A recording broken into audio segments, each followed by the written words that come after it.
મિત્રો નમસ્કાર. કોનિકા મિનોટાની અંદર જે CO3FF જે એરર આવે છે તેને કઈ રીતે આપણે સોલ્યુશન લાવી શકીશું તેના વિશે થોડું સમજીશું. તમે જોઈ શકો છો મશીનની અંદર આ એરર બતાવે છે લગાતાર.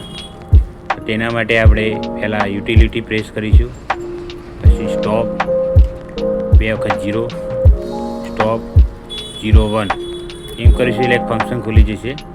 તેની અંદર જઈ એડજસ્ટમાં જઈશું.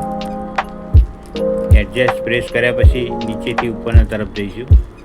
તેમાં મોડલ સેટિંગમાં જઈ અને 20 PPM પર ઓકે દબાવશું એટલે આપણો પ્રોબ્લેમ સોલ્વ થઈ જશે. આપણે મશીન બંધ કરીને ઓન કરીશું એટલે આપણો પ્રોબ્લેમ સોલ્વ બતાવશે. તમે જોઈ લેજો.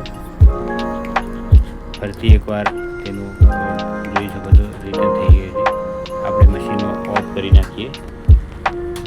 ઓન કરવાથી તમે જોઈ શકો છો કે આપણી એરર ક્લિયર થઈ ગયેલ છે. ઓકે, મશીન કોપી કાઢવા માટે રેડી. ધન્યવાદ.